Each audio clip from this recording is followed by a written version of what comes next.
Chers élèves, avant de commencer, suivez-moi sur Facebook et n'oubliez pas de cliquer sur le bouton s'abonner, le bouton.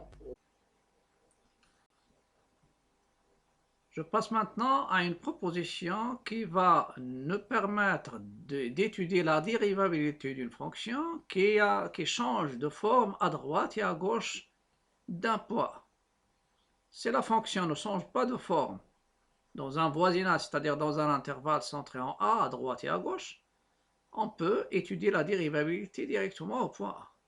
Si la fonction est définie uniquement à droite, c'est-à-dire sur l'intervalle de la forme, l'intervalle fermé A plus R avec R positif, j'étudie la dérivabilité à droite. S'il est défini sur l'intervalle à gauche, c'est-à-dire l'intervalle de la forme A moins R avec R positif et A avec fermé en A.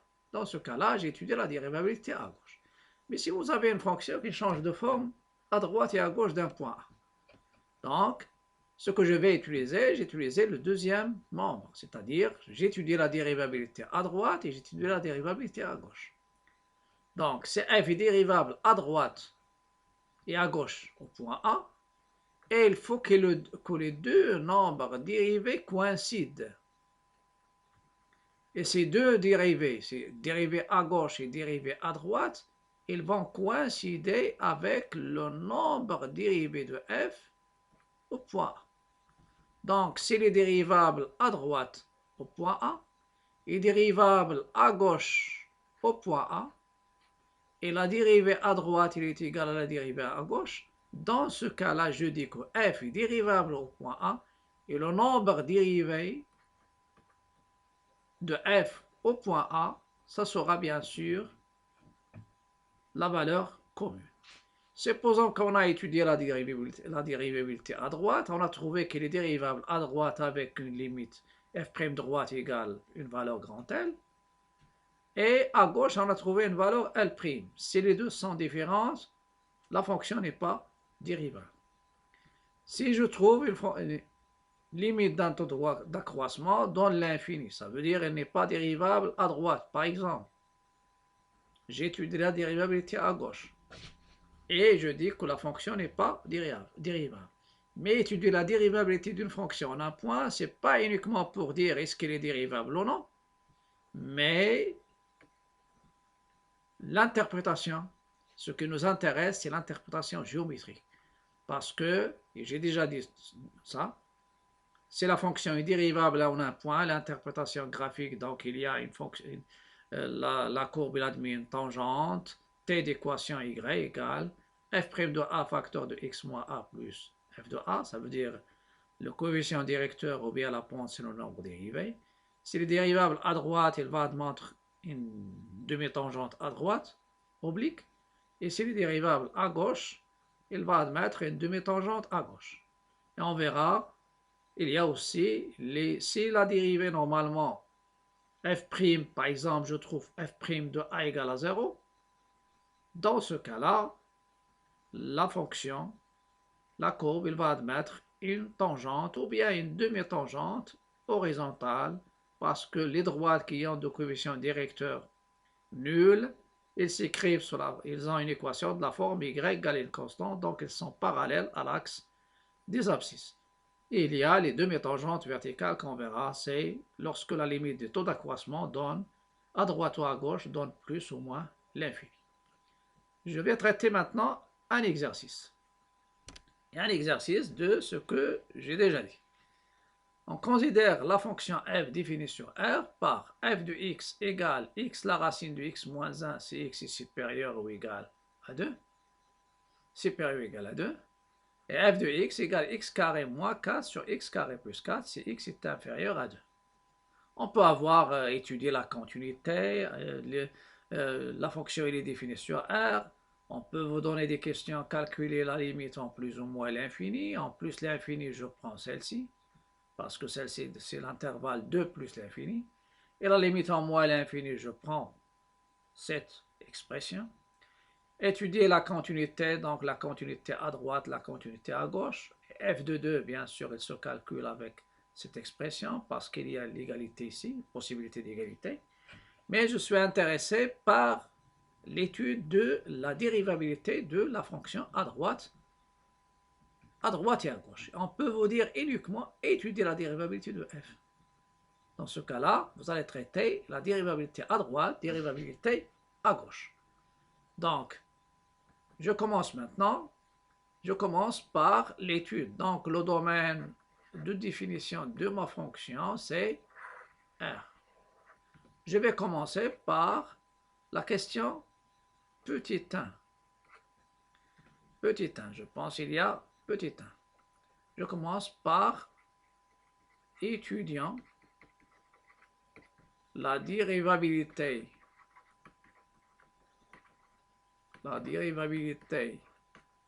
de f à droite au point 2. Voilà, ça c'est la première. Étudiant, on a étudié la dérivabilité à droite. Pour cela, je vais calculer la limite des taux d'accroissement.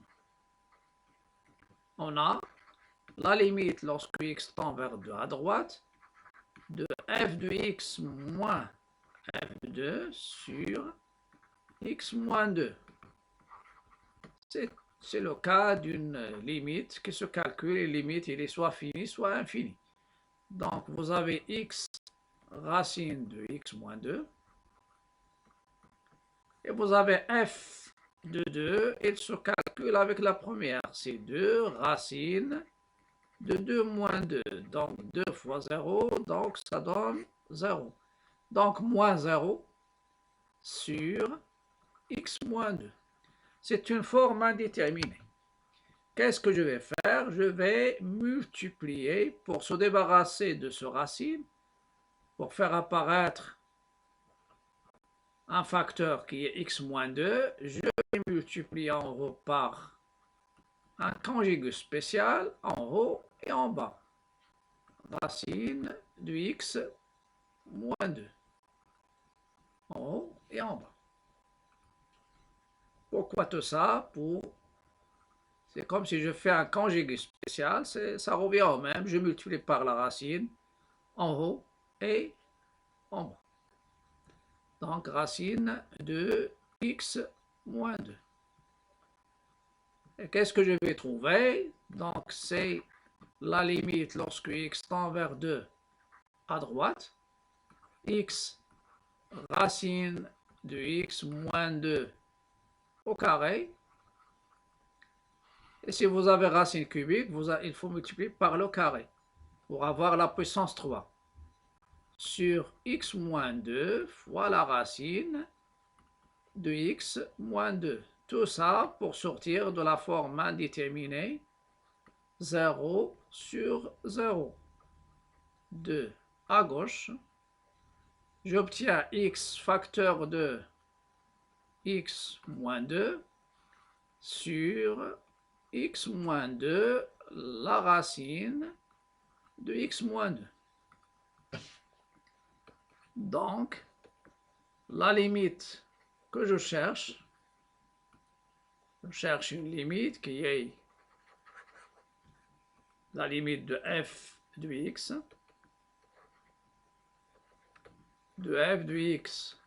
moins f de 2 sur moins f de 2 sur x moins 2. Lorsque x tend vers 2 à droite, ça sera la limite lorsque x tend vers 2, et je prends la forme simplifiée. La forme simplifiée, on simplifie par x moins 2, en haut et en bas, et je prends ce qui reste. Ce qui reste, c'est x sur racine de x moins 2. Je passe maintenant à la limite parce qu'une fois que je simplifie par x moins a en général, je sors de la forme indéterminée. 2, c'est un 0 et c'est un 0 qui vient de celle-ci qui est positive. Donc c'est un 0 positif, c'est plus l'infini. D'où f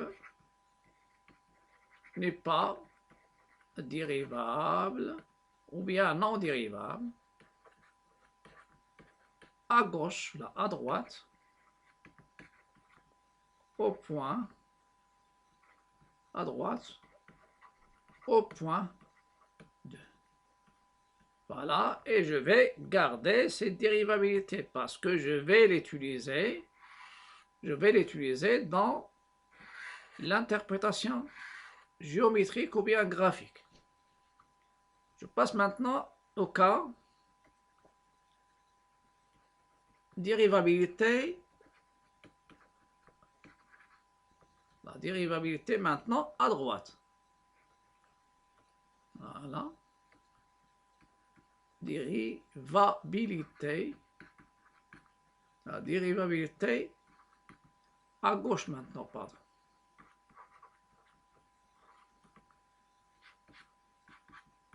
Au point 2. Pour la dérivabilité, la même chose. Je calcule une limite à gauche de f de x moins f de 2 sur x moins 2. Et si la limite lorsque x tend vers 2, je vais voir quelle est l'expression de x carré moins 4 sur x carré plus 4. X carré moins 4 sur x au carré plus 4 moins 0 parce que g de 0, f de 0 c'est 0. Voilà. Ici il y a x moins 2. Ici c'est x carré moins 4 sur x carré plus 4 moins 0. Ici la limite lorsque x tend vers 2 à gauche. Ici il y a une identité remarquable. C'est x moins 2 facteur de x plus 2 sur x carré plus 4 divisé par x moins 2, c'est multiplié par l'inverse. 1 sur x moins 2. Et je peux maintenant simplifier. Une fois simplifié, je sors de la forme indéterminée.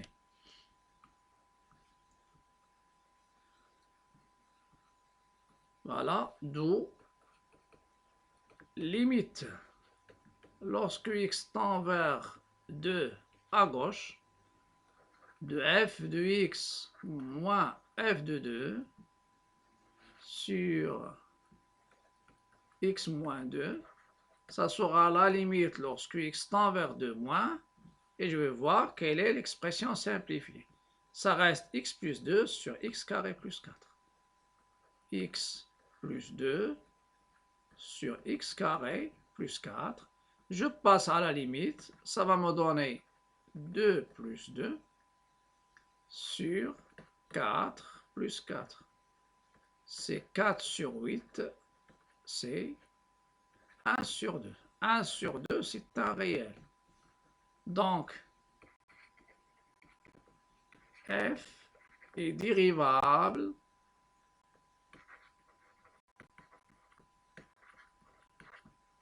à gauche au point 2,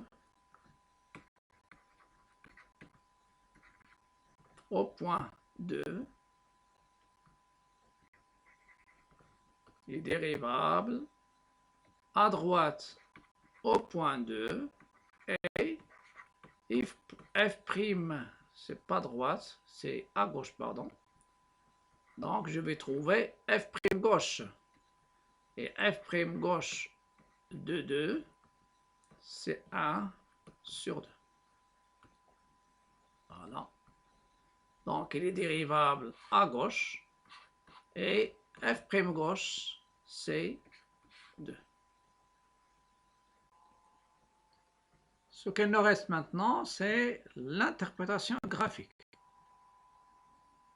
L'interprétation graphique, c'est petit 2. c'est l'interprétation graphique ou bien géométrique, ça revient au même. Interpréter géométriquement les résultats obtenus. Voilà. Interprétation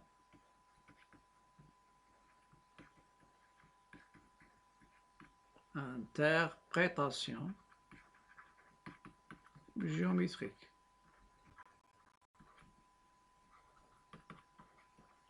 L'interprétation géométrique, ça concerne les tangentes et les demi-tangentes.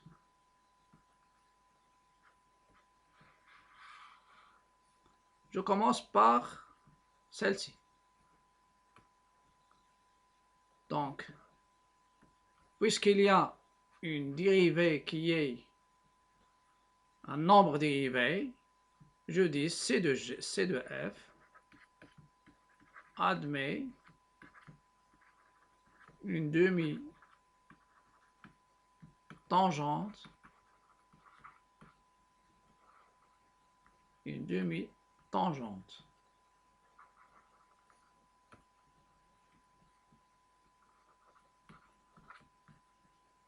T, indice gauche, TG, à gauche,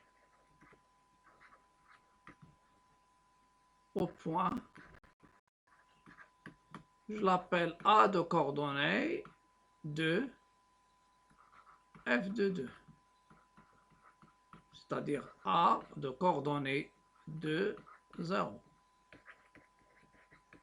D'équation, et je donne l'équation. Y égale F' gauche au point 2, facteur de X moins 2, plus, j'applique la règle, X moins 2, plus F de 2.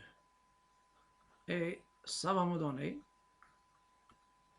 je remplace, voilà. Donc, Y, c'est quoi? C'est 1 demi, X moins 2, c'est ça, la demi-tangente, plus 0. Et c'est Y, c'est pas Y'. Donc, T gauche, son équation, c'est quoi? Y égale 1 demi X moins 1 avec X inférieur ou égal à 1. Ça, c'est la demi-tangente à gauche. Le point tangent, c'est le point A de coordonnées 2, 0. Si tu prends 2, X égale à 2, 2 sur 2, c'est 1 moins 1, c'est 0, il te donne 0. Donc ça, c'est l'étude, là, on va l'appliquer pour tracer, on trace ces demi-tangentes, et l'autre, ce sont les piliers de traçage qui vont nous servir à tracer la courbe. Pour la deuxième, la fonction n'est pas, le f n'est pas dérivable, la limite des taux d'accroissement c'est nul. Dans ce cas-là, CF, il va, et je vais parler de ça dans la partie qui vient après, admet une demi-tangente verticale. Puisque s'il n'y a pas, donc il admet une demi-tangente verticale à gauche ou là à droite au point en question. Je n'ai pas de place pour bien expliquer, mais je vais revenir à ça. Après, je vais donner même la direction. Donc, ici, on va essayer de voir la suite. Donc, une demi-tangente verticale. Et on verra, je vais vous donner quelle est la direction, c'est vertical, mais il y a le sens. C'est la suite maintenant. Qu'est-ce que je vais faire après? Je vais vous donner comment je vais étudier comment étudier géométriquement ou bien interpréter les résultats, ces deux résultats. Étude des deux cas. Si vous trouvez la limite de f de x moins f de a sur x moins a, à droite, x tend vers a plus, s'il est égal à plus ou moins à l'infini. Et le deuxième cas, la limite lorsque x tend vers a moins, f de x moins f de a sur x moins a, ça donne l'infini. Dans les deux cas, je dis que la fonction n'est pas dérivable ni à droite ni à gauche. Et je vais vous donner l'interprétation géométrique. Dans ce cas-là, la courbe, il va admettre une demi-tangente verticale à droite ou à gauche au point d'abscisse A. Voilà. Dans les deux cas, f n'est pas dérivable à droite et à gauche en A. Mais dans les deux cas aussi, C de f admet une demi-tangente verticale à droite. Donc, à droite, on a étudié le cas 1 ou bien 2, c'est-à-dire A et 2. On peut avoir les deux, c'est-à-dire à droite, je trouve l'infini et à gauche, je trouve l'infini. Donc, ou bien je peux avoir uniquement ce cas-là, ou bien uniquement ce cas qui est à gauche. Donc, ça dépend des cas qu'on a. Donc, une demi-tangente, donc dans les deux cas, c'est de f admet une demi-tangente verticale. Et une demi-tangente verticale, ça veut dire vous avez le point A, et la demi-tangente, il peut être verticale, comme ça, et il peut être comme ça.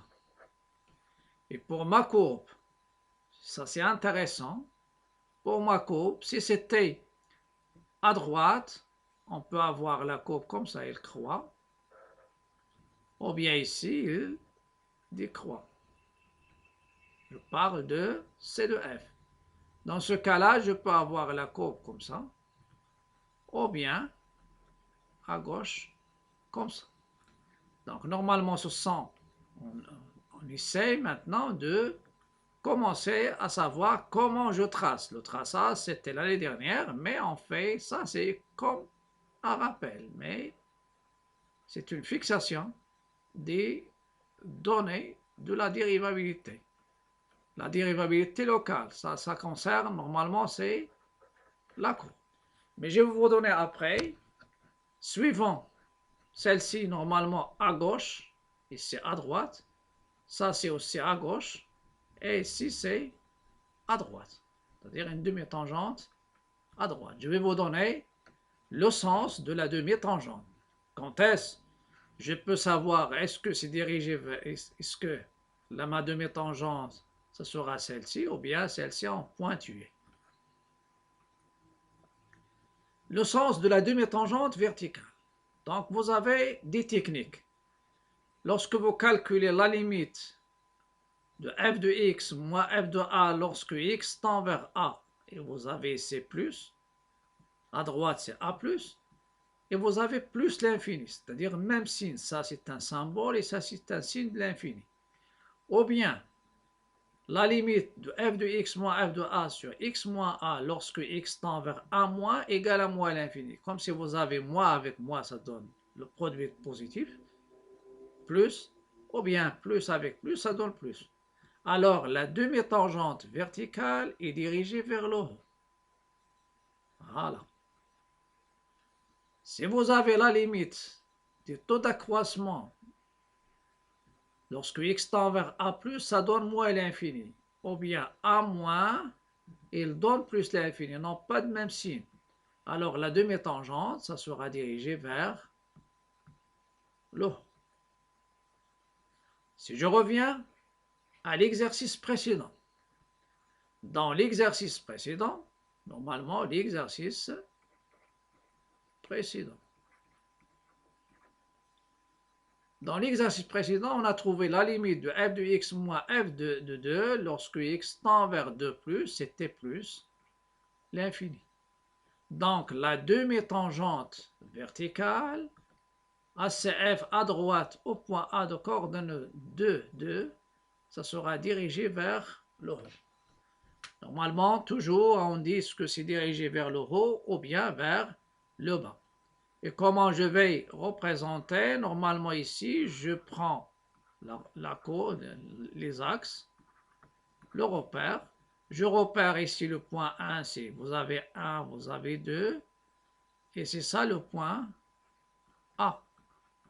Et ma demi-tangente, il est dirigé vers le haut. Voilà. On dit vers le haut, donc uniquement je fais demi-flèche. Soit dirigé vers le haut ou bien vers le bas. Et c'était à droite. Donc à droite, ça veut dire la courbe, il prend le point de départ, c'est A, et forcément, dans le tableau de variation, je dois trouver qu'elle est croissante. On verra bien sûr la suite ici. Je donne uniquement, et je ne donne pas la courbe entièrement, c'est uniquement je donne une petite partie, parce que la courbe, il y a, ça c'est une étude locale au voisinage du point A, donc la courbe, il va croître, et on verra bien sûr le reste, ça sera donné par l'étude complète de la fonction. Voilà. Donc, forcément, ça sera croissante. Ça, c'est une partie de la courbe de f au voisinage du point A. À bientôt et à la prochaine vidéo. Mais avant de vous quitter, je vous invite à cliquer sur le bouton s'abonner si vous n'êtes pas encore abonné à ma chaîne. N'oubliez pas aussi de liker, partager et commenter. À bientôt.